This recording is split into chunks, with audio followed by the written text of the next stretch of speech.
Bonjour les amis, je suis Agathe, tarologue et conférencière. Bienvenue sur ma chaîne Les Tarots d'Agathe.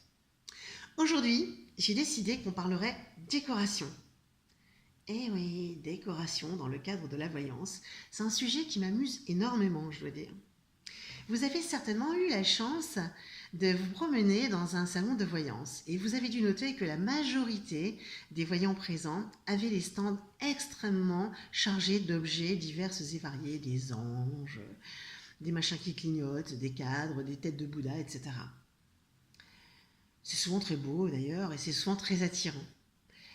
Vous vous êtes-vous posé la question à quoi ça sert? Eh bien, je dois dire, ça ne sert qu'à décorer. C'est tout. Il y a parfois un ou deux objets qui vont plaire particulièrement au voyant. Il va les garder à côté de lui parce que voilà, ça le sécurise. C'est un peu de la superstition.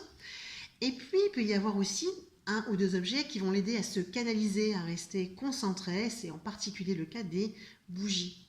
En dehors de ça, le reste de la déco ne sert qu'à décorer. Et c'est tout.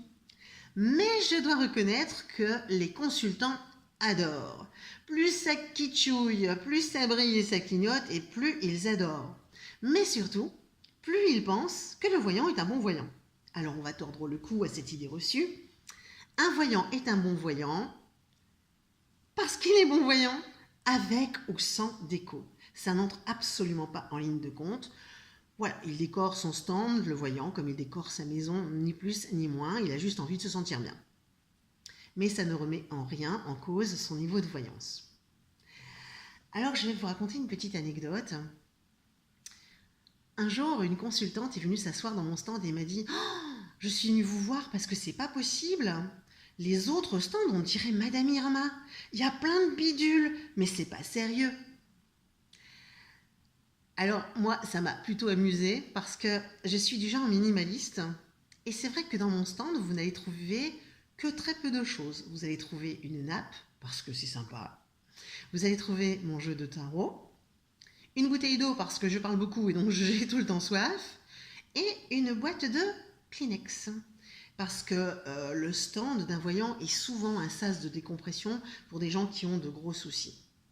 Est-ce que je suis moins bonne ou meilleure que mes collègues qui ont des stands surchargés?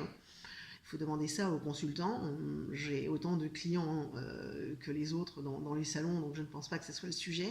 Mais par contre, je dois dire que moi, ça m'amuse beaucoup d'avoir ce stand un peu clean comme ça, parce que vraiment, moi, quand je suis en salon, j'ai le sentiment d'avoir dézingué Madame Irma, mais Madame Irma n'est pas passée par moi, c'est une évidence. Et c'est pareil quand vous venez en cabinet chez moi, où la seule différence finalement, c'est qu'en plus, il y a une tasse de café parce que j'aime que mon consultant se sente comme à la maison, se sente bien.